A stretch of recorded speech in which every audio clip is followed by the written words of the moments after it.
motores de gas licuado de petróleo GLP, motores a hidrógeno, motores eléctricos. Además vamos a ver biocombustibles para motores. ¿Tienen todo preparado? Sí, ya está todo listo. Voy a empezar a compartir pantalla.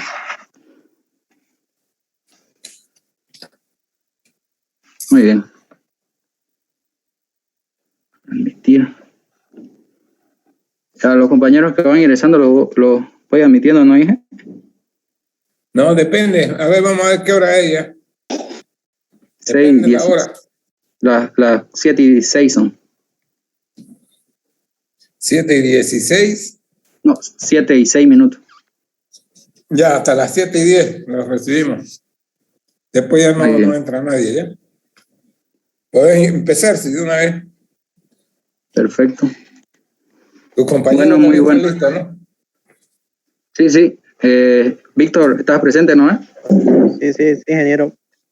Bueno, meta bala. Comenzamos entonces. Muy buenas noches, compañeros. Buenas noches, ingeniero. Con mi compañero y yo, en esta oportunidad le vamos a dar una explicación sobre lo que son motores GNB, GNC, GLP, los motores eléctricos o los coches eléctricos, los motores a hidrógeno y también lo que son biocombustibles. Para comenzar, nosotros se dijo que las clases iban a ser con rostro pelado, o sea que el que no quiere no lo muestra, pero los expositores por lo menos deberían mostrarse. Claro, ingeniero. Así que.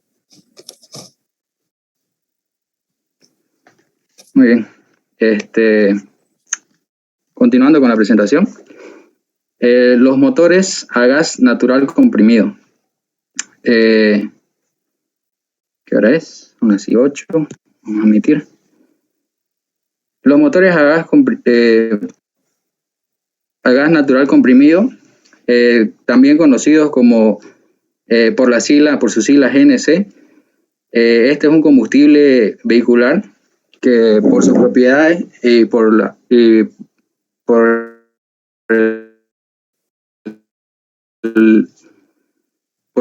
actualmente una alternativa a la sustitución de los combustibles líquidos, como ser el combustible gasolina o el diésel.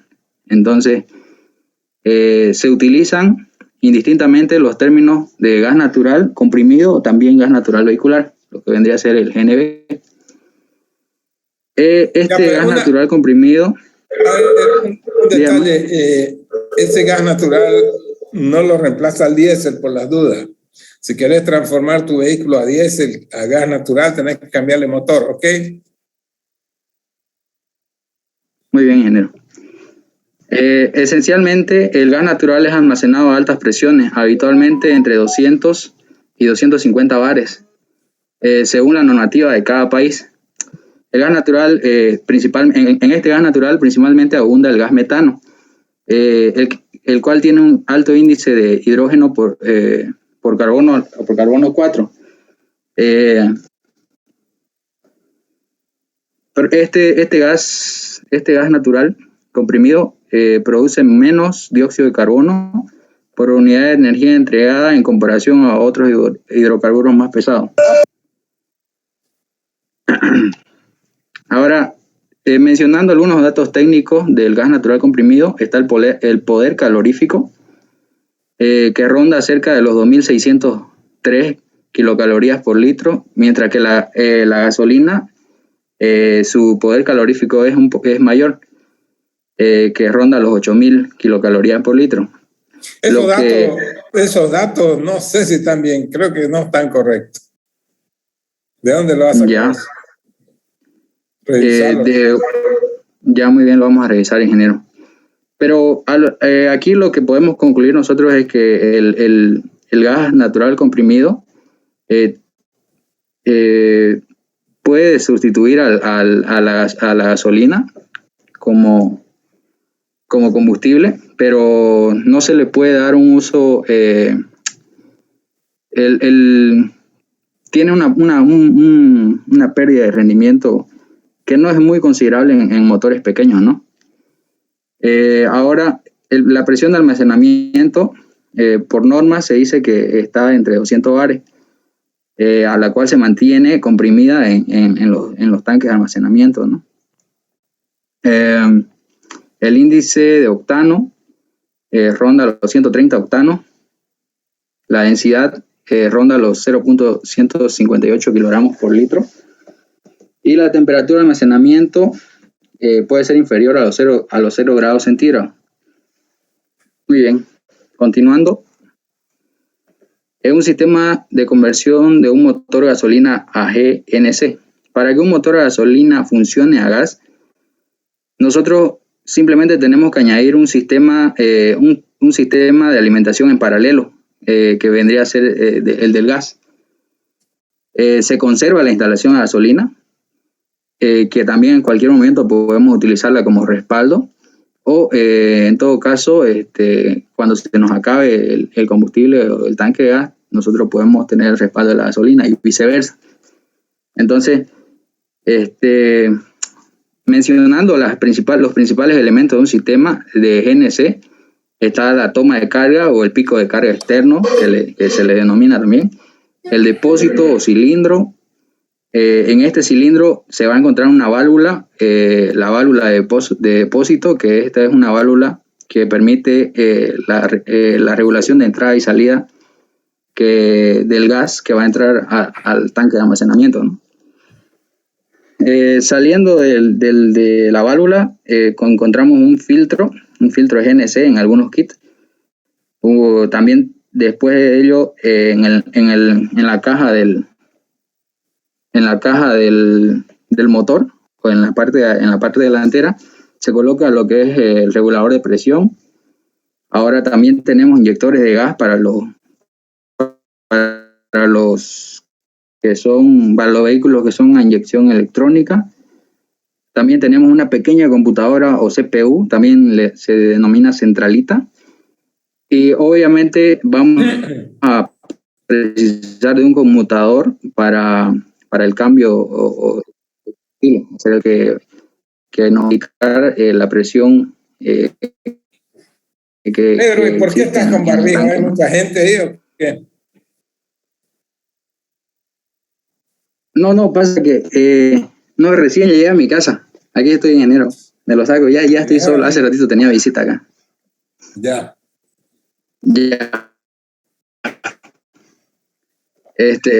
O el pico de carga externo.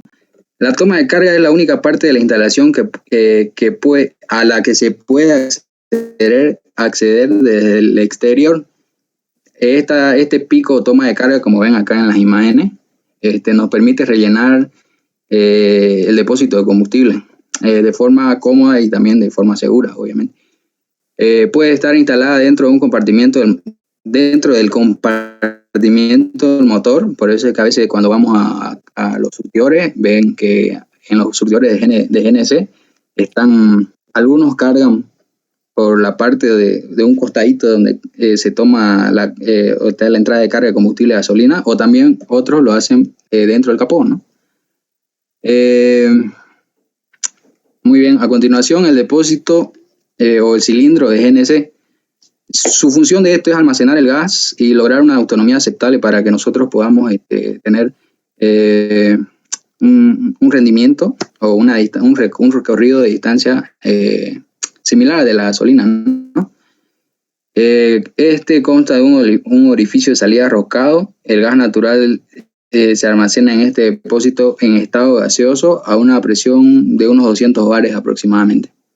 Cada depósito tiene una electroválvula, que es la que ya estábamos mencionando hace un instante, que de cierre, que esta permite que entre o también salga el gas de los depósitos a las tuberías o a las canalizaciones. Después también tenemos la válvula del depósito, que está ubicada en el tanque, como lo mencioné anteriormente, y tiene un paso en ambas direcciones.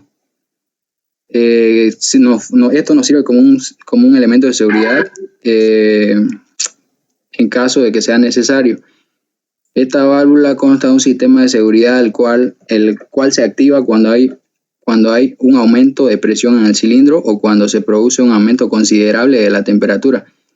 Este sistema consiste en un disco de estallido que opera a 340 atmósferas. Una tolerancia del más o menos 0.01%, si no me equivoco. Muy bien. Y a continuación tenemos el filtro. El filtro es Pedro, tenemos que salir un poquito para empezar. Ya se va a cortar esto. Salimos y volvemos a entrar, ¿listo? ¿O querés terminar este capítulo? Tenés como 8 o 9 minutos todavía. Ya, muy bien, ingeniero. ¿Qué hacemos? ¿Salimos entonces? ¿Listo? Ya, perfecto. Volvemos a entrar entonces. Presión F5.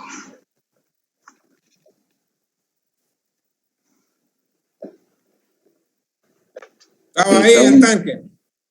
En la carga estaba. Ya, sí.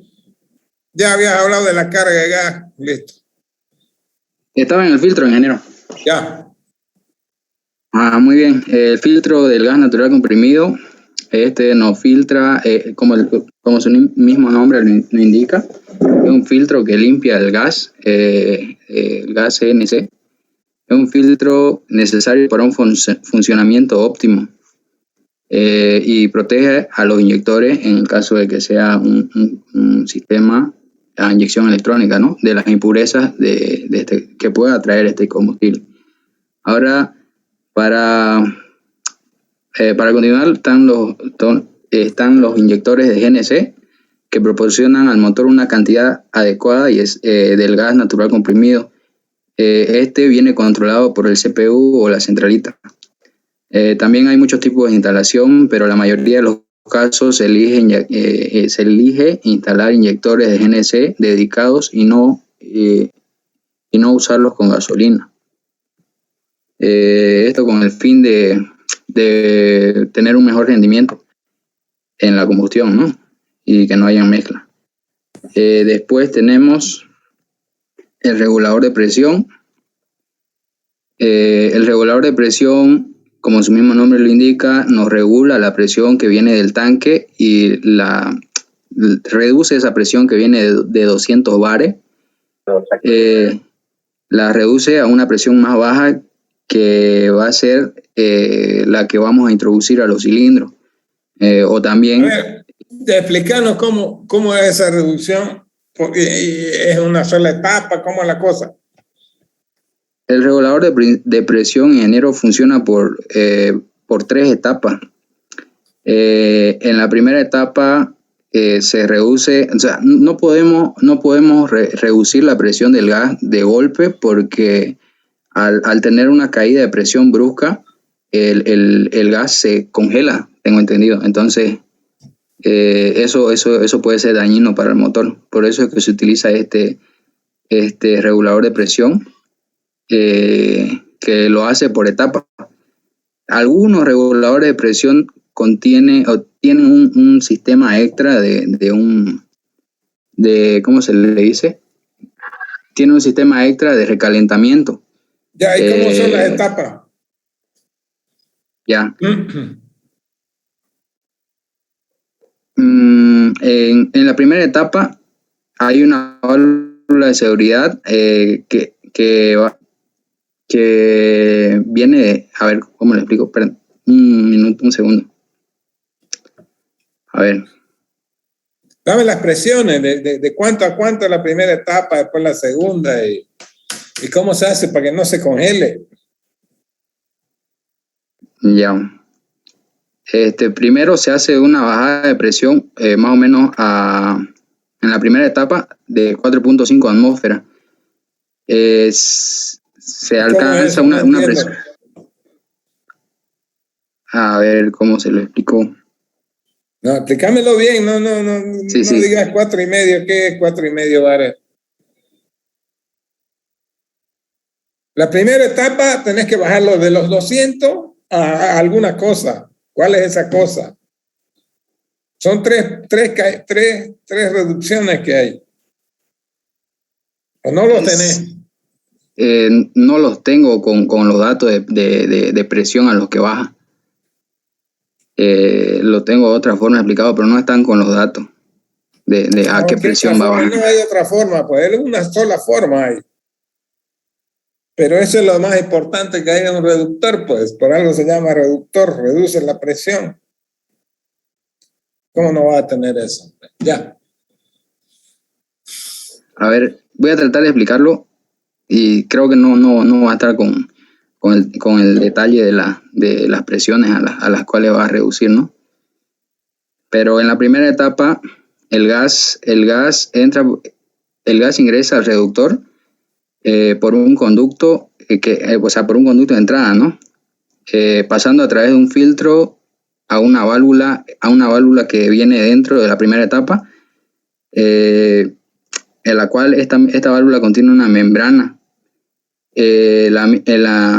Sobre la misma actúa un pequeño resorte que junto a la deformación de la membrana, esta va a comprimir, va a descomprimir, perdón, esos 200 bares lo va a reducir a una presión inferior, ¿no? El dato exacto no tengo a cuántas bares va a reducir. En la segunda etapa, eso va a caer en elecciones. Ok, ingeniero. Permítame entonces. ¿Puedo pasarme al manómetro y ahorita continúo con el regulador de presión? A ver. No, pues si no lo tenés los valores, a ver, seguí nomás, pues Ya, muy bien. Muy bien. El manómetro se encuentra adjunto al depósito y mide continuamente la presión del gas que hay dentro, la presión del gas comprimido. Al ser un gas comprimido a mayor cantidad de gas almacenado, la presión, por lo que va a partir de una presión registrada, por lo que el manómetro se puede conocer como la cantidad de gas que mantiene dentro del depósito. Esto nos sirve como un instrumento de medición. No sé qué has dicho, no, te has decir, chipado en teringo. A ver, de nuevo, a ver, decirnos qué es el manómetro. No, te chipaste en teringo con el manómetro.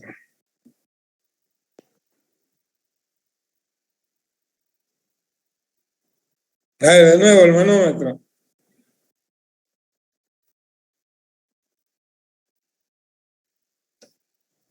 Muy bien. A ver, el manómetro es un instrumento, ya, dice que el manómetro se encuentra adjunto, o sea, está ubicado a un costado del depósito o del cilindro, y nos mide una presión del gas que se encuentra dentro de este depósito.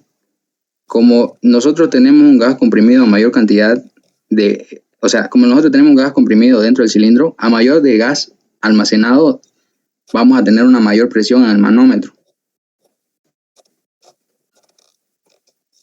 Muy bien, hasta ahí.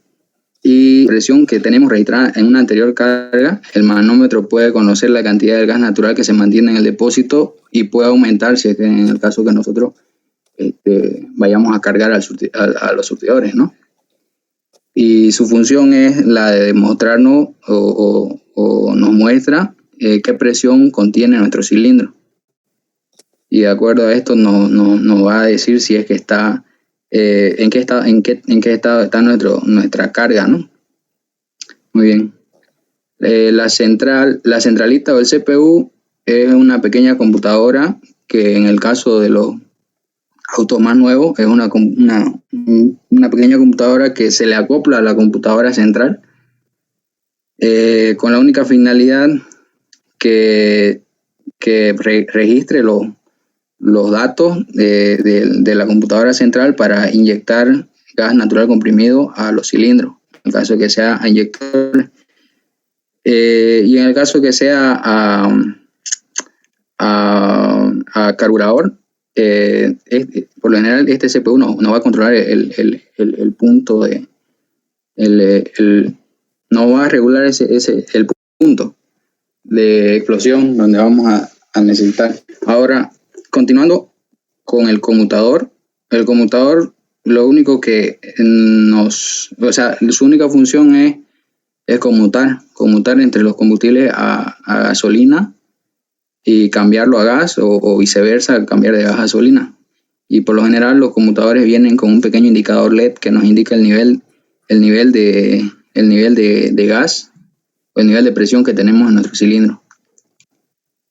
Ahora, el funcionamiento general de un sistema GNC, describiéndolo de una manera un poquito más explícita, cómo funciona un sistema de GNC.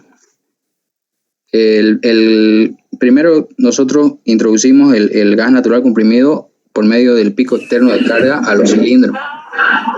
De los cilindros, en el cilindro viene acoplada una válvula de presión, que esta nos va a largar una presión al regulador mediante las tuberías o las canalizaciones. Entonces pasa al regulador el gas y el regulador nos baja la presión en etapas, como se lo mencionó anteriormente. Se baja la presión a un nivel de entre 3 y 4 bares para que pueda entrar a la cámara de combustión. Ahora, de aquí del regulador de presión viene una pequeña válvula, como más o menos una válvula estranguladora de flujo de gas. Entonces, ¿cómo funciona esto? Pasa que el regulador de presión se fabrican por gamas de vehículos. Entonces hay un modelo de regulador de presión para una gama baja, o sea, motores pequeños de combustión interna. Para motores medianos hay otro tipo un poco más grande de regulador, y para vehículos enormes, camiones o buses grandes, entonces también hay otros reguladores más grandes. Entonces, para que los fabricantes no se compliquen con fabricar un regulador específico para cada modelo de vehículos que existe en la actualidad, entonces se pensó en esto de este estrangulador o regulador de flujo de gas que viene a la salida del regulador de presión. Luego, de aquí, de este regulador de presión, pasando por el estrangulador de flujo, va a pasar directamente a la toma. Si en caso fuera un motor a combustión que funcione a carburador, va a pasar directamente por una manguera de goma que funciona a alta presión, obviamente. Y va a desembocar en la entrada de aire que viene del filtro de aire, o sea, la toma de aire que va al carburador. Entonces, ¿qué pasa cuando nosotros cambiamos digamos, en el conmutador, en la cabina del conmutador, ustedes cambian el switch, no es de gasolina, están trabajando a gasolina, cambian el switch e inmediatamente se corta el carburador y empieza a trabajar, empieza a ingresar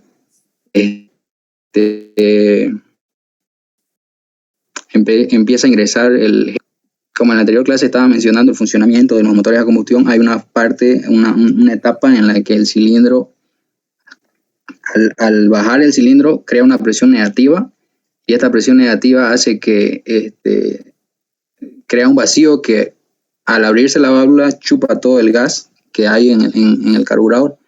Entonces esta mezcla... El múltiple, ¿no? El múltiple de admisión. Sí, exactamente. Ahora, en el caso, entonces ahí ya no se necesita, como el gas ya está en un estado gaseoso, no se necesita hacer una pulverización como se hace en el caso de la gasolina. Aquí ya usted lo mete al carburador, se mezcla con el aire, y con la presión negativa que provoca el cilindro, entra directo al gas y hace la explosión. Eso sería en el caso de un motor a carburador. Y en un motor a inyección electrónica ya maneja un dispositivo, un CPU, que nos muestra en qué instante va a inyectar los inyectores de gas que no van a ser los mismos que el de gasolina, cabe recalcar eso, al cilindro. Entonces, este CPU, este pequeño CPU del kit que viene del kit del GNC, va a indicar la cantidad exacta que vamos a meter a nuestro cilindro, de acuerdo a cómo querramos que reaccione el motor, ¿no? Si estamos pisando a fondo, obviamente va a meter más flujo de gas en los inyectores. También hay que mencionar que los inyectores, por lo general tengo entendido que van 3 inyectores por cilindro. Y ese sería el funcionamiento del gas natural comprimido. Muy bien. Ahora, las ventajas. La ventaja de un sistema GNC tiene como ventaja una reducción de hasta un 20% de emisiones de dióxido de carbono. Tiene una reducción del gasto de combustible de un 50% y una reducción de hasta 80% de emisiones de monóxido de nitrógeno, una reducción de 95% de emisiones de partículas en las cuales emiten los motores a combustión convencionales como son gasolina, también los motores diésel. Una reducción de emisiones de efecto invernadero, y esto también es lo que lo hace más apreciable, digamos, a este sistema, y también lo hace más silencioso el motor, ¿no? La reducción de niveles de ruido baja un 50%. Y el combustible obviamente también reduce el gasto de combustible sobre más o menos alrededor de un 30%. Las desventajas de este sistema GNC vendrían a ser la potencia del motor y la aceleración que se reducen. O sea, no vamos a tener la misma aceleración o la misma potencia de un motor a gasolina que inyectándole gas natural comprimido. El tiempo de aceleración aumenta, entonces vamos a tener este mismo problema en todos los sistemas GNC. Estas son las desventajas frente a un motor de gasolina, ¿no? La capacidad de superar pendientes disminuye. Esto aplica en los vehículos que van a trabajar o que están en lugares altiplánicos, digamos, donde hay pendientes muy elevadas, y esto no nos va a beneficiar mucho. La velocidad máxima disminuye también y disminuye la capacidad de carga.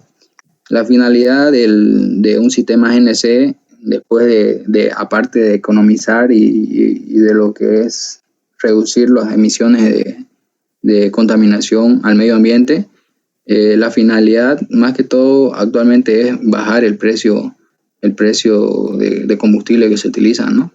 Ya que el GNC es un poco más económico y también es más llevadero.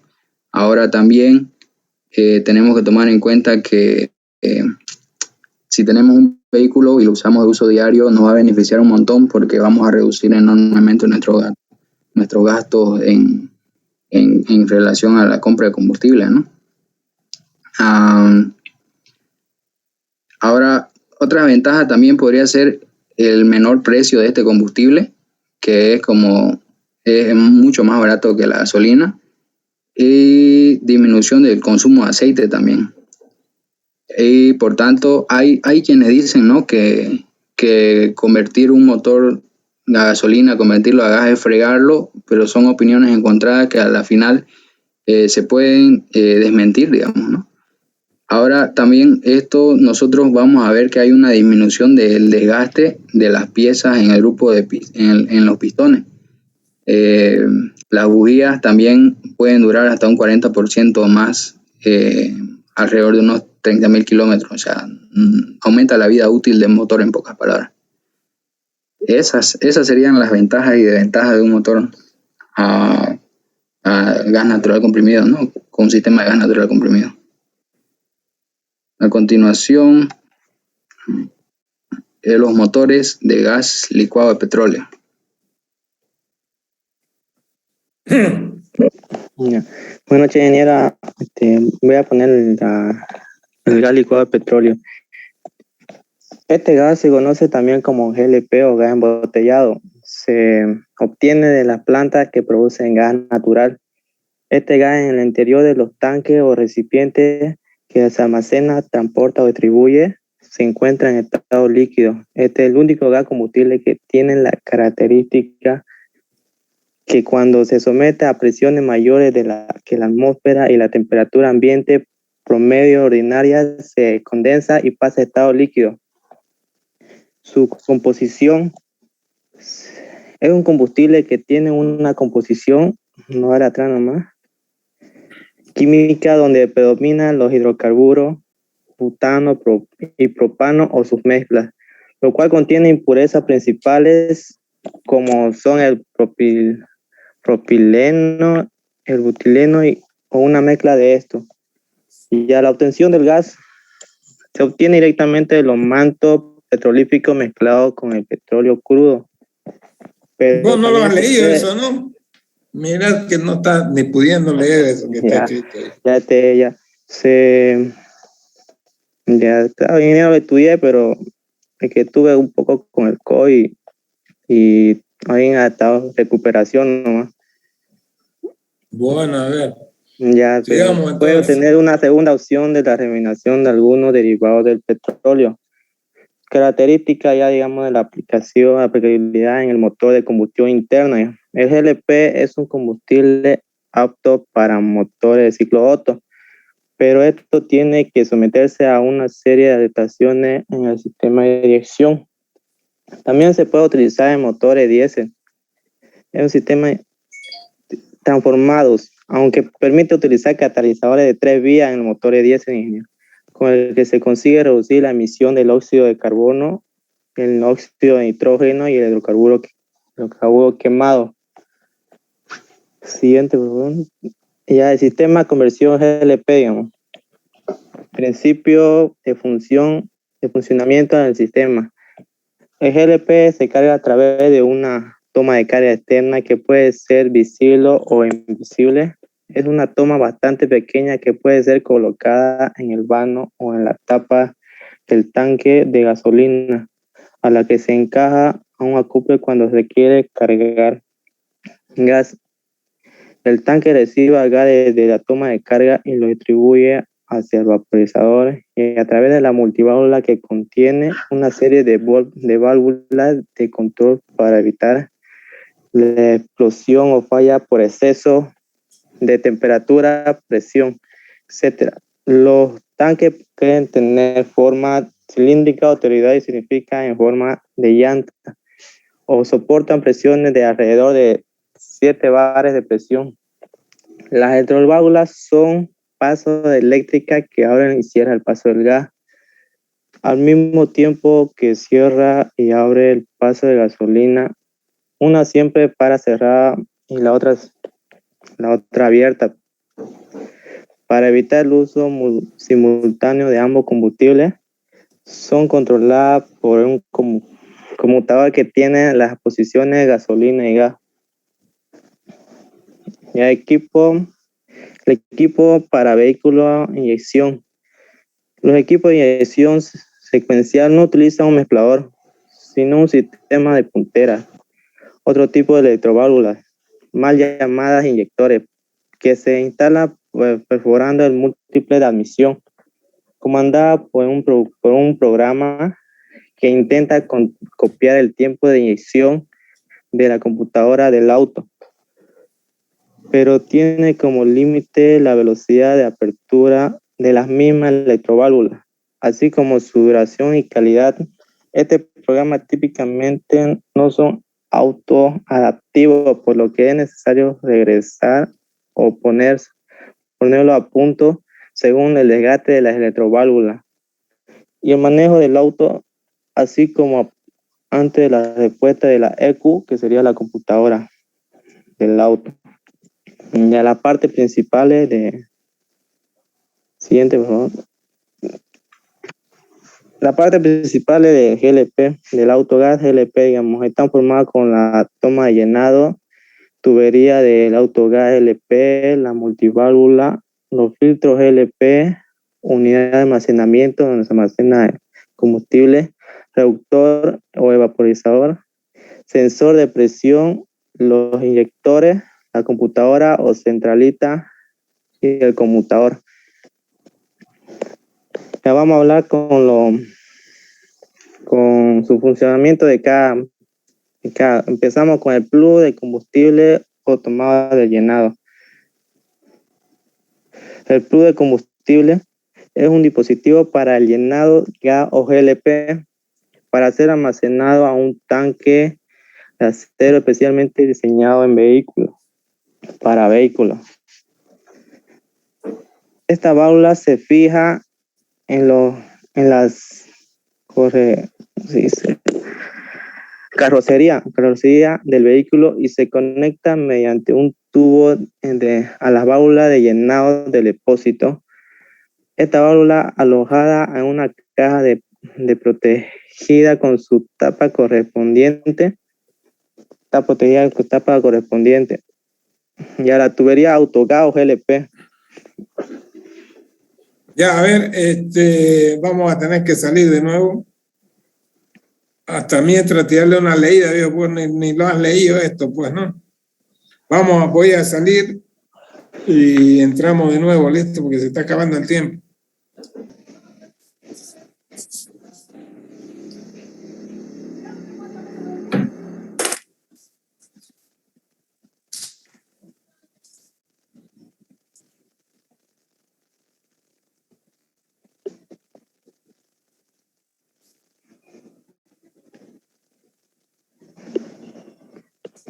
Ya, bueno, ingeniero, sigo nomás. Claro, bueno, ya de tubería de autogas. Ya conduce desde el depósito hacia a la parte delantera del motor y se conecta entre la electroválvula de corte. Son dos tuberías, digamos, son de alta presión y de baja presión. Son tubos de llenado y suministro de alta presión al motor, por lo que circula el autogas en estado líquido. Siempre la instalación, por lo que parte del exterior del habitáculo puede ser tubo rígido o flexible. La tubería de baja presión son tubos que están a continuación del vaporizador flexible, pues un componente fijado entre motor y carrocería sometido entre sí el movimiento. Ya las multiválvulas, pero no están compartiendo. No están compartiendo pantalla, compañero. Ingeniero, ¿me puede dar permiso para compartir pantalla, por favor? Pero si ya no te pasé ya eso, a ver. Me sale, inhabilitó la función de convertir pantalla. Espera un ratingo, a ver. Multiválvula. Perfecto. Ya, la multiválvula proporciona la lectura a nivel del gas GLP y el mismo tiempo del colector de flujo hacia el motor. En caso que el accidente o ruptura de la línea esté en cierre electromecánica al paso del gas, esta válvula lleva incorporado dos sistemas de seguridad doble válvula retorno que evita la salida de GLP cuando se conecta al surtidor. Oye, ¿estás leyendo mal tu compañero? ¿Estás sin lente o qué? ¿Estás leyendo mal? Mira, si no lo has leído siquiera, Carrillo, si no lo has leído, mejor es que no cometas esos errores que estás leyendo. A ver, ¿por qué no nos hablas de una comparación, un cuadro comparativo entre los dos sistemas de gas natural y el gas licuado? ¿Tenemos eso o no? Sí, ingeniero, tenemos la comparación.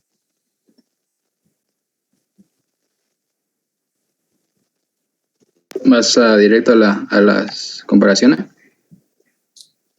A ver, porque está leyendo mal, pues tu compañero ni lo ha leído, ni lo ha mirado. No sé si está enfermo, como él dice, o... Ya, ingeniero, ya el ahorro. Los sistemas GNV y GLP, a diferencia de la gasolina, permite que los vehículos consuman menos combustible y tengan un mayor recorrido de kilometraje. De esta manera, el ahorro del kilómetro recorrido hasta el 50% en el caso de GNV y 60% en el caso de GLP. La comparación de la gasolina es un 95 de octano. La potencia del motor, digamos, la comparación de la potencia del motor. Los sistemas de gas tienen menor potencia al calor de la gasolina. por lo que se obtiene menor potencia de No, motor. es que estás leyendo mal. Si lees mal, le cambias todo el sentido de la frase.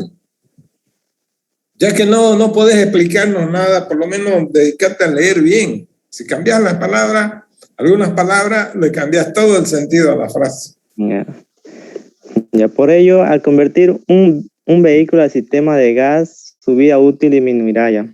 Cuidado al medio ambiente, tanto el GNV como el GLP emiten menos gases contaminantes, 97% y 95% de monóxido de carbono, respectivamente.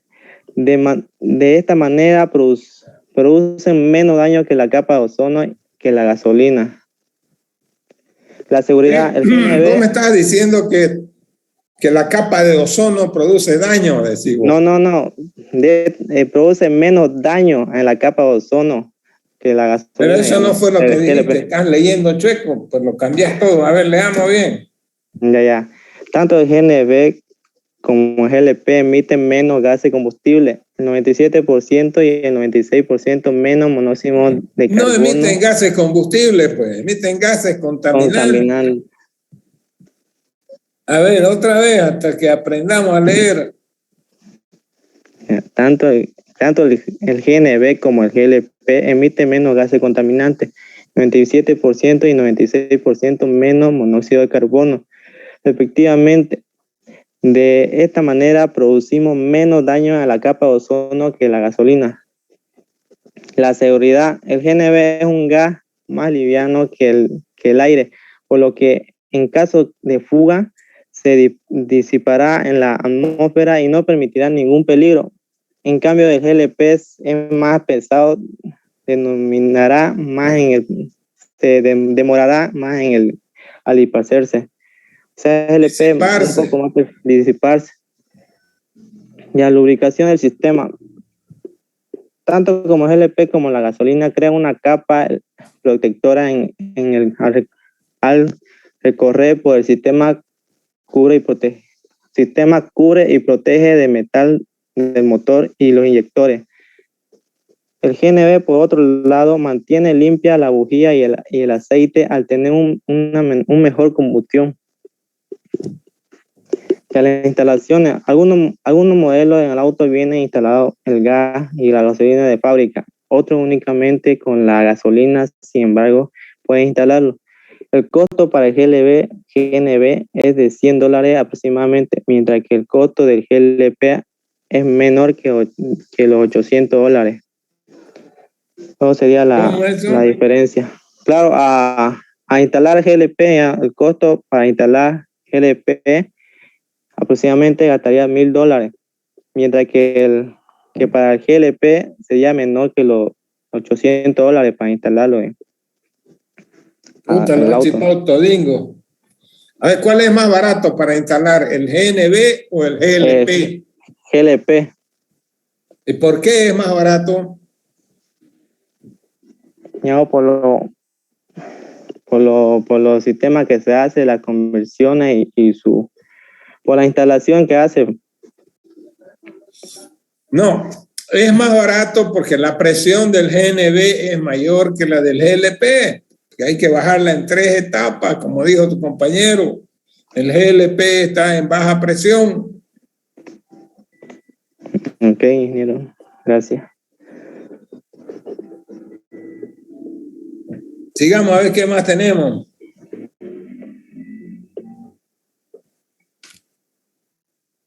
Muy bien, a continuación los motores eléctricos. Voy a explicar sobre lo que son los motores eléctricos, cómo funcionan los coches que son totalmente eléctricos. Estos vehículos totalmente eléctricos o vehículos eléctricos, también conocidos como vehículos eléctricos de batería, contienen en su interior un motor eléctrico en lugar del motor convencional de combustión interna. Entonces, este motor eléctrico es un motor eléctrico de inducción y este vehículo utiliza una batería enorme de tracción que puede ser que hay hoy en día, conforme a la tecnología ha avanzado, hay distintos tipos de baterías, ¿no?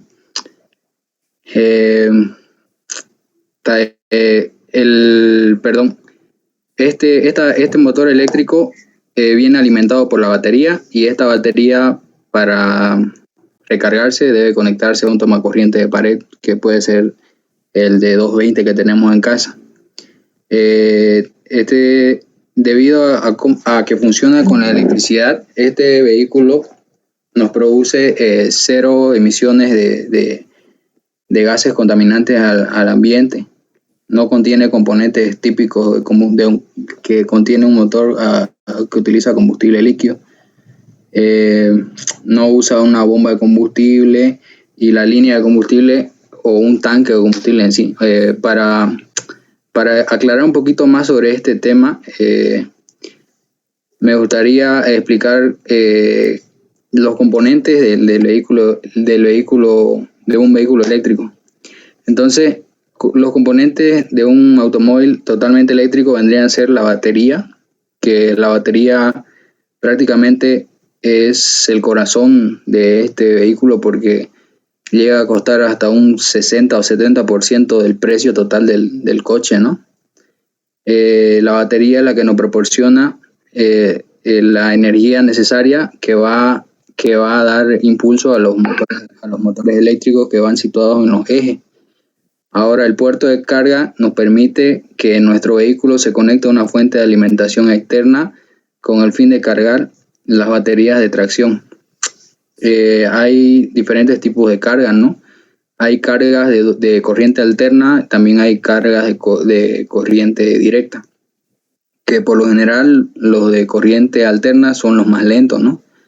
Hay de 120 voltios para otros países que utilizan ese tipo de red, y de 220, que esta sería la carga lenta, carga entre 4 a 8 horas tarda en cargar la batería, dependiendo del tamaño, ¿no? de la batería. En cambio, existen estaciones de carga rápida que se le denominan, y estas utilizan una tecnología de carga de corriente directa que suministran a la batería, y esto hace que cargue hasta un 80% al nivel de carga de la batería en menos de 40 minutos, media hora aproximadamente. Después tenemos un convertidor, que este dispositivo convierte la potencia de corriente continua a mayor voltaje que viene del paquete de baterías, y nos lo proporciona a un inversor por medio de un regulador de corriente. Entonces, este regulador de corriente nos va a pasar la corriente continua que viene de las baterías, nos la va a pasar a un inversor de corriente, y este inversor de corriente va a ser el que va a dar la potencia necesaria al motor eléctrico, que vendría a ser un motor eléctrico que en la actualidad son mejorados y que son motores trifásicos. Ahora, el motor de tracción eléctrico nos dice que con la energía que sustrae de la batería de tracción, este motor impulsa las ruedas del vehículo. Por eso es que viene acoplado en los ejes del vehículo. Entonces, un vehículo eléctrico puede tener desde un motor hasta 3 motores, tengo entendido que hay en un solo vehículo. Entonces, algunos vehículos utilizan generadores de motor que realizan funciones de conducción y regeneración. ¿Esto qué significa? Que cuando nosotros aceleramos, hacemos un consumo de la carga de la batería. Ahora, cuando nosotros frenamos, este motor funciona como generador. Entonces, cuando nosotros frenamos, este motor nos estaría cargando la batería. Entonces, ¿esto en qué nos beneficia? Que nos va a dar mayor distancia de recorrido, ¿no? Cargador a bordo es la toma de electricidad de corriente alterna a través de la cual se suministra al puerto de carga. Se convierte la energía de corriente alterna, la convierte en corriente continua, con la finalidad de cargar las baterías de tracción. También se comunica con el equipo de carga y monitorea las características de la batería, como el voltaje, la corriente, la temperatura, el estado de carga, y todo esto mientras se carga el paquete de batería. Cabe mencionar que estas baterías necesitan de un sistema de refrigeración, tanto en climas cálidos como en climas muy o extremadamente fríos, ¿Por qué?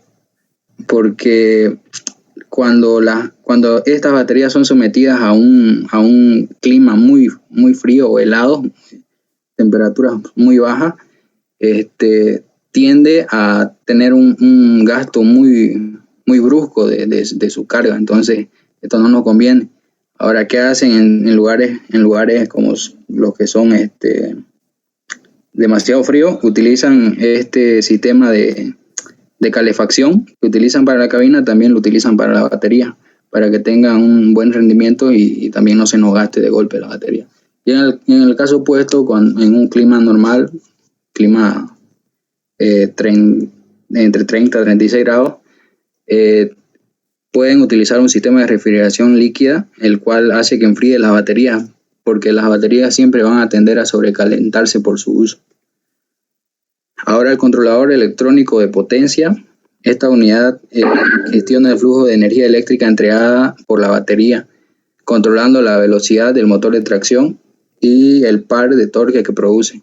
Entonces, vendría a ser como un controlador de corriente que va a entregar esa potencia de acuerdo a lo que nosotros requiramos, pisando el pedal. El sistema térmico, lo mencioné hace un instante, el sistema térmico de enfriamiento. Este sistema mantiene un rango de temperatura de funcionamiento adecuado del motor eléctrico, la electrónica de potencia y otros componentes como ser la batería y demás. El paquete de batería de tracción almacena la electricidad para que se utilice en el motor de tracción eléctrico, y la transmisión eléctrica, la cual transfiere la potencia mecánica del motor de tracción eléctrico para impulsar la rueda. Un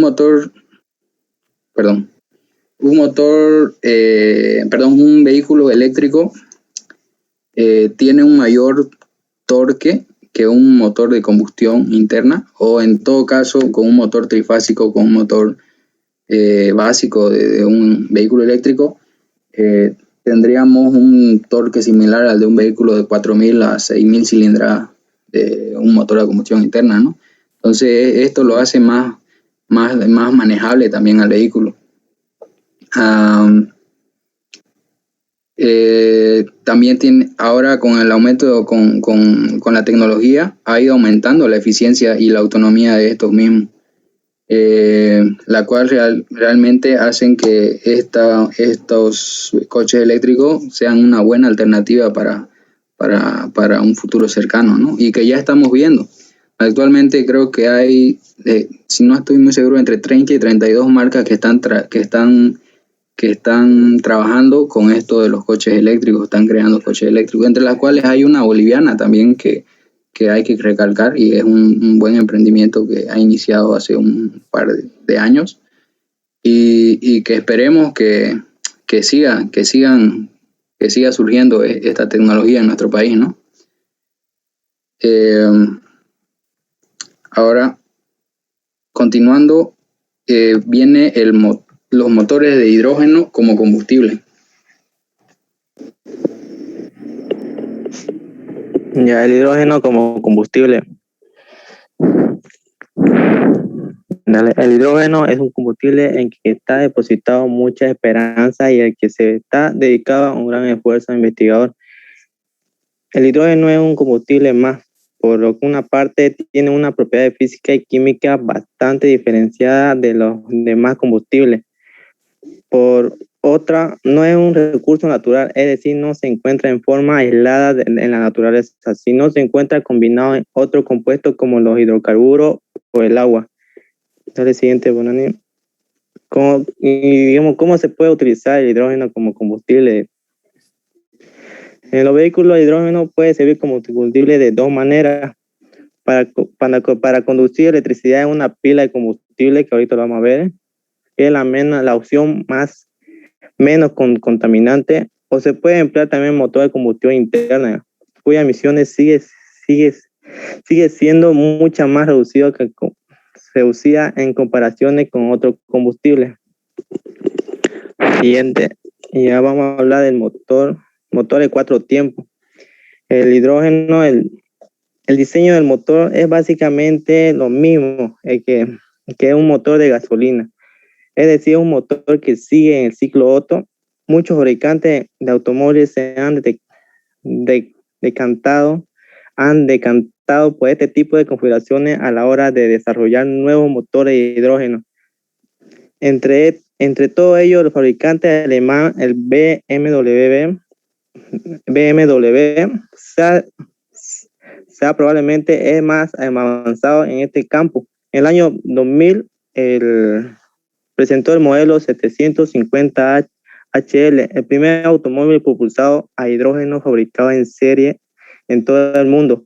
El vehículo va equipado con un motor obviamente de 12 cilindros propulsado a hidrógeno. Ambivalente, no es ampliamente. Choco. Ambivalente.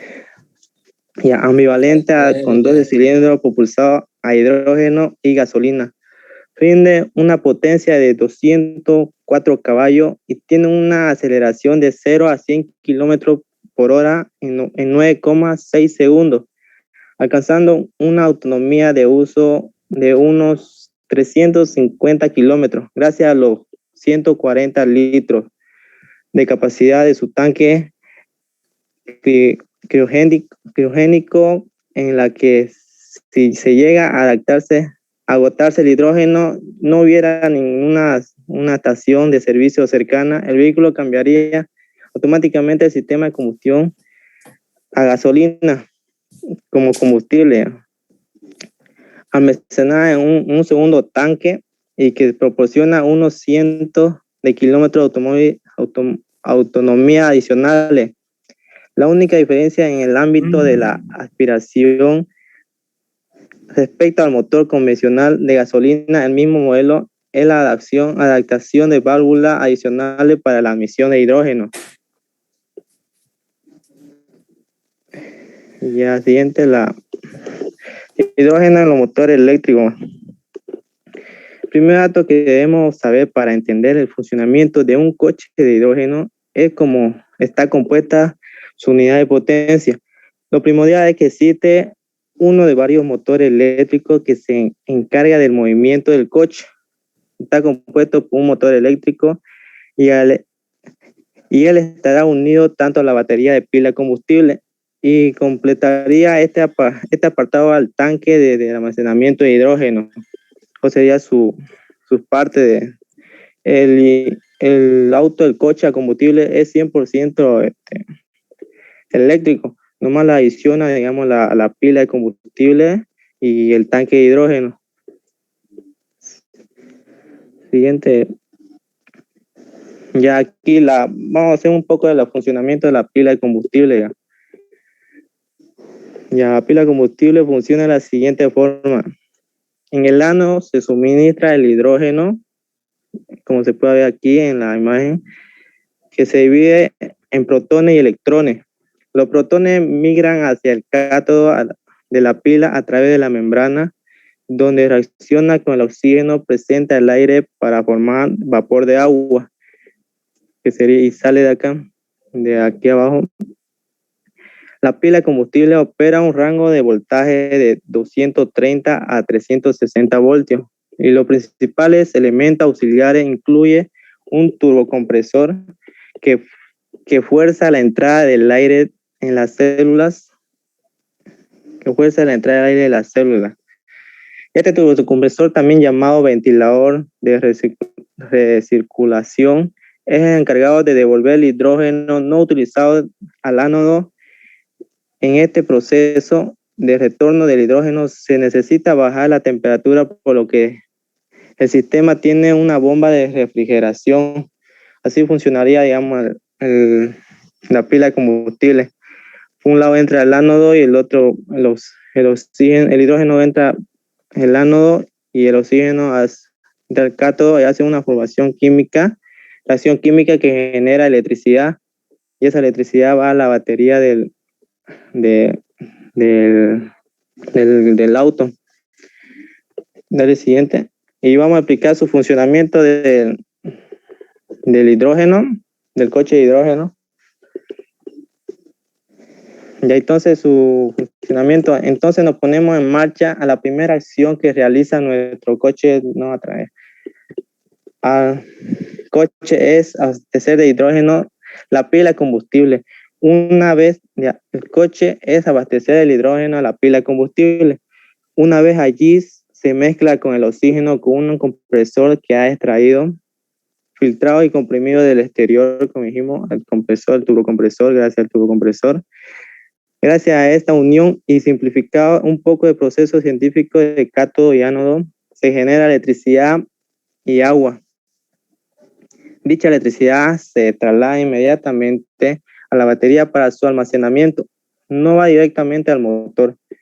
Este proceso se realiza de esta manera para asegurarse de que siempre habrá electricidad cuando el conductor la demande y además tampoco se provocan incómodos tirones. Una vez en el motor, el coche se moverá. Por último, el mejor de todo, en vez de generar emisiones contaminantes como los coches de combustión, los vehículos movidos por hidrógeno producen agua que sale por el tubo de escape. Solamente agua y no contamina el medio ambiente. Es como si estuviera meando mientras circula, pero sin dañar el medio ambiente. Como si estuviera, ¿qué decir? No se entiende. Es como si estuviera meando, ingeniero, mientras circula. O sea, bota vapor de agua sobre el la cañería de escape. ¿Qué más tenemos? Ya quería mostrar un video del motor que Toyota lanzó, el motor de combustible a hidrógeno, que es una nueva, que lo puede sustituir a la combustión interna, puede sustituir a lo eléctrico, porque se recarga más rápido que los autos eléctricos. Pero Bonani, ¿no tiene el video?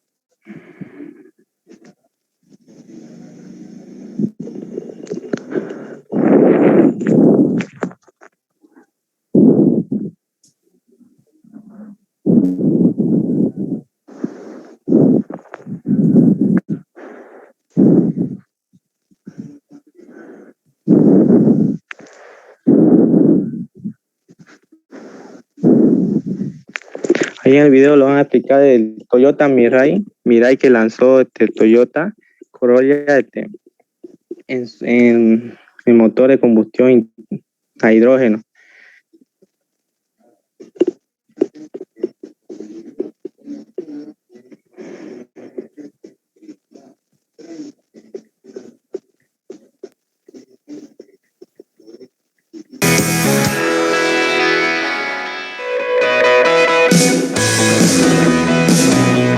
Y desde acá, nuestro stand, más novedades, temas todos interesantes. ¿Qué le parece si seguimos recorriendo juntos este 7º Salón del Automóvil de Buenos Aires?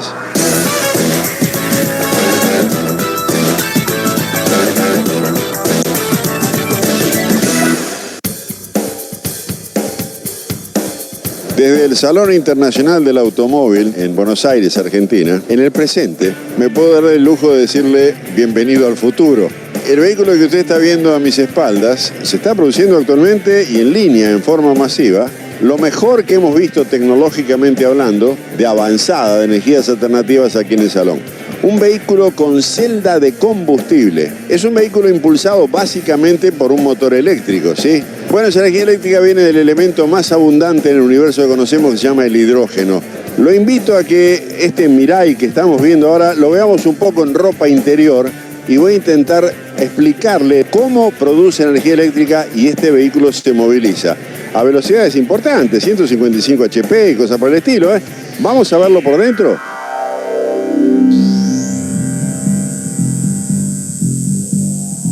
Aquí tenemos el Mirai, no a la parte que usted ve, sino a la parte que no se ve. Le cuento que obtener hidrógeno no es cosa sencilla. Masivamente lo encontramos combinado con el agua. Hay 2 átomos de hidrógeno por cada uno de oxígeno en cada molécula de agua. O sea, es un elemento muy abundante, pero reitero, hay que separarlo. Esa unión de hidrógeno y oxígeno es muy, muy fuerte y para romperla hace falta una cantidad importante de energía. Después hablamos de eso, pero supongamos que lo hice. Apliqué energía eléctrica, separé el hidrógeno y el oxígeno. Me caben dos opciones. La de quemar ese hidrógeno se puede hacer. Hay motores de pistón de combustión interna que funcionan con hidrógeno y funcionan perfectamente bien. La otra es combinarlos de manera fría, por decirlo así. Logro combinar el hidrógeno con el oxígeno y generar, ¿sabe qué? Corriente eléctrica. ¿Cómo se hace eso? En una cosa que se llama celda de combustible o celda de hidrógeno, en la cual tomamos hidrógeno que almacenamos en alguna parte por ahí, en alguna forma, lo combinamos con el aire atmosférico y generamos agua por un lado y por el otro lado la energía eléctrica. Suena lindo, ¿no? No le digo que sea fácil porque tiene su buena problemática desde el punto de vista tecnológica, pero dispongo de energía eléctrica para mover un motor eléctrico. Terminado el problema. No voy a necesitar caja de velocidades, las transmisiones se reducen al mínimo, no tengo contaminación, este auto emite agua, exclusivamente agua, nada más que agua, no contamina para nada. Y reitero, moviéndose con el elemento más abundante del universo que conocemos, se parece mucho al ideal. Bueno, esto es una realidad. Se está produciendo en serie este vehículo. E inclusive en su lugar de origen, Japón, el gobierno ofrece un extra de dinero para que cueste lo mismo que un auto convencional. Esto pueda seguir avanzando, se pueda seguir popularizando y de paso los investigadores puedan seguir haciéndolo evolucionar para llegar, bueno, a un producto que sea realmente masivo. Le muestro algunos detalles. Si nos vamos a la trompa del vehículo, estas transformaciones de generar electricidad, mover un motor eléctrico, tiene un rendimiento infinitamente mejor del que puede tener un motor de estos de pistones que suben y bajan. Eso, délo por descontado, estamos hablando de números que duplican el rendimiento de un motor convencional. No obstante, igual seguimos teniendo algunas pérdidas. La prueba de que seguimos teniendo pérdidas está en todos estos radiadores que usted ve, que son disipadores de calor. No es una contradicción, cuidado. Esto es mucho más eficiente que un vehículo convencional y contaminación cero. Volviendo a lo del hidrógeno, ¿es fácil de obtener? No.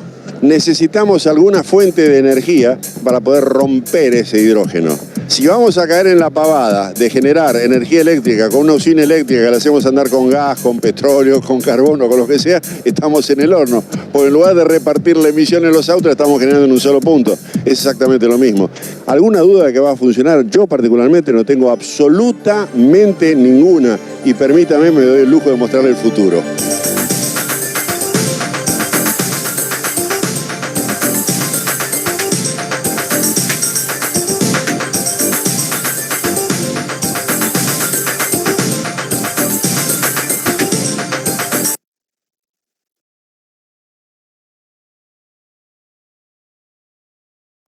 Continuando con la presentación, se va a acabar el tiempo, ¿no? Ingeniero. Vamos a salir y volvemos a entrar, ¿ya? Solo quedaría el tema de los biocombustibles, que es breve.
Ingeniero, ¿me permite compartir?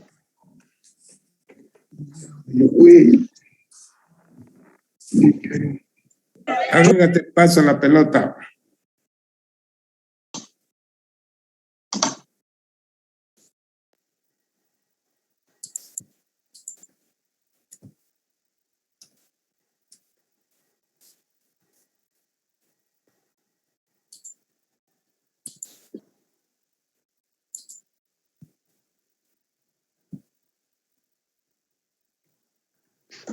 Ok. Ya está.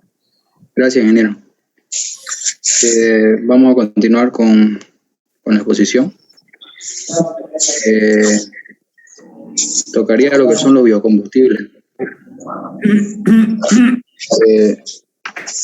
Se movieron las imágenes. Bueno, los biocombustibles también llamados biocarburantes son combustibles derivados de la biomasa, es decir, que provienen de la materia orgánica, en especial de las plantas y vegetales, ¿no? Los biocombustibles se pueden clasificar en tres tipos.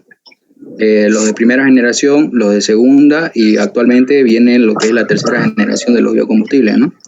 En los biocombustibles de primera generación se incluyen lo que es el etanol, el cual es obtenido a base de la caña de azúcar, el maíz o también algunos cereales.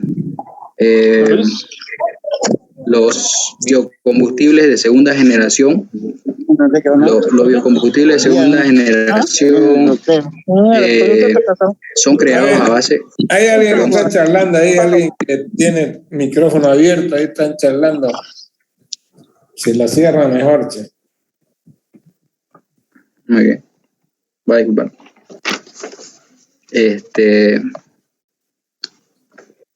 Tendría esto acá arriba. Muy bien.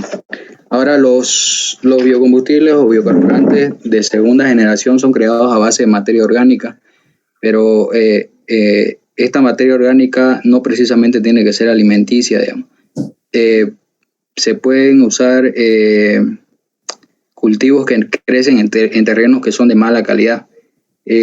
También se pueden incluir los que son los desechos de la tala de los árboles cuando se realiza tala de árboles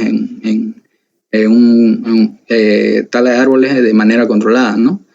Ahora, los biocombustibles de tercera generación, su principal avance está sobre las algas, ¿no? Ya que las algas nos presentan un mayor grado de aceite que con respecto a lo que son lo que es el girasol o también los derivados de la caña, etcétera, ¿no? Entonces, este biocombustible de tercera generación apunta a las algas y se emplea utilizando en combinación con bacterias y microorganismos que muchas veces están siendo modificados genéticamente para una mejor calidad de este biodiesel o biocombustible. Ahora, la ventaja de un biocombustible es que emiten cerca de un 15% menos de dióxido de carbono que los vehículos convencionales. Además, un biocombustible, en particular el biodiesel B20, puede reducir las emisiones de hidrógeno de carbono en un 20% y monóxido de carbono hasta un 12%. Los biocombustibles son biodegradables y no son tóxicos, eso hay que recalcarlo, lo cual se convierte en un recurso renovable más eficiente que el combustible convencional de petróleo, ya sea los derivados del petróleo, ¿no? La gasolina o el diésel. Ahora también tenemos que tomar en cuenta que hay consideraciones. Cuando nosotros tenemos un vehículo que funciona con estos biocombustibles, el cuidado que nosotros debemos darle a nuestro vehículo y el mantenimiento regular que hay que darle es muy parecido al de los autos convencionales, pero lo único que varía acá es que hay dos problemas importantes que se nos pueden presentar y que nosotros tenemos que controlar, que serían el crecimiento de algas en los tanques de biocombustible, o sea, en el tanque de almacenamiento de este combustible que va en nuestro coche se pueden formar algas y esto puede afectar al rendimiento del motor. Entonces, para evitar estos problemas se debe cambiar el filtro de combustible con regularidad y usar algicidas. Algicidas son venenos específicos para que se eviten se evite que crezcan estas algas en nuestros tanques, ¿no? También tenemos que mantener un tanque lleno de manera que no haya oportunidad del crecimiento de algas o también de lodo. Esas serían las consideraciones a tomar en cuenta de los biocombustibles. Y eso sería todo sobre la presentación. Muchas gracias, compañeros. Muy sencilla tu presentación de biocombustible, muy reducida, muy De todas Pero, maneras, bueno, no, ya tienen que... vamos a contar con un video que tengo, si gusta, ingeniero. A ver, Muy bien. Compartir pantalla. Esto. Chao.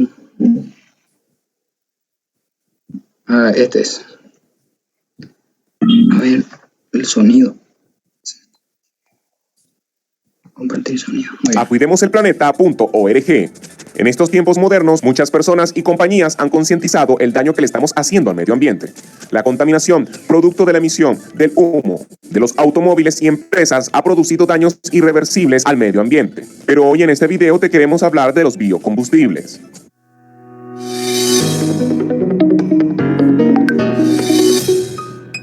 Los biocombustibles son aquellas combinaciones derivadas de la biomasa de origen orgánico, que se utilizan como combustibles para la producción de energía. Estos elementos orgánicos son aquellos cuerpos que estuvieron recientemente vivos o sus desechos metabólicos que se amontonaron durante procesos biológicos como la fotosíntesis. La biomasa se conoce como una fuente de energía donde la madera e incluso los excrementos secos pueden ser biocombustibles, ya que la madera o el acerrín de madera, producido de la limpieza de bosques cuando es bien administrada, puede convertirse en un producto renovable. Estos combustibles son importantes debido a que ayudan a reducir el impacto que el CO2 expone en la atmósfera, ya que lo absorben gradualmente, reemplazando una parte del derroche de los combustibles.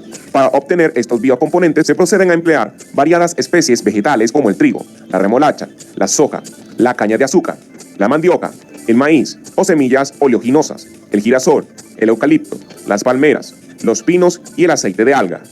Habitualmente estos biocombustibles son mezclados con otros combustibles en pequeñas dimensiones, de 5 o 10%, suministrando una disminución de gases de efecto invernadero, la cual es un poco limitada pero realmente muy ventajosa. Esta mezcla se debe a la actual práctica de tecnologías de dispositivo en los motores de los vehículos que se confeccionan en la mayoría de los países. De hecho, en Estados Unidos y en Europa se ha instituido una ley que les ordena a los proveedores de combinar los biocombustibles hasta estos niveles definitivos. Existen 3 tipos de biocombustible.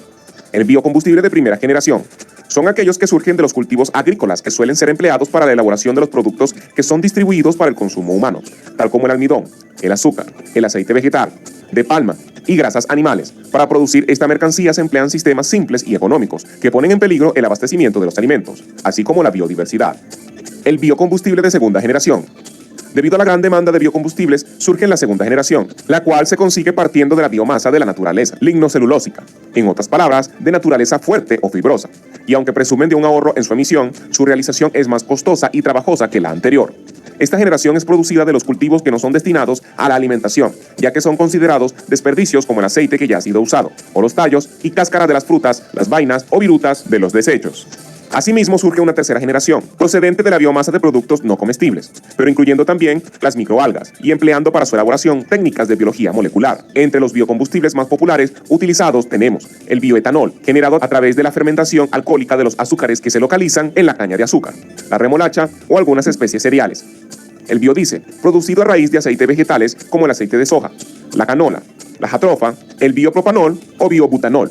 Es necesario emplear mayor cantidad de materia prima para igualar los niveles energéticos de los biocombustibles. Y hasta aquí el video de hoy, amigos. Si te gustó el video, regálanos un like, suscríbete al canal. Eso sería, ingeniero, por la presentación de hoy. ok. Bueno, si no hay nada más, será hasta la próxima, pues, pero la recomendación es que tienen que hacer bien los trabajos porque se están jugando ustedes ahí su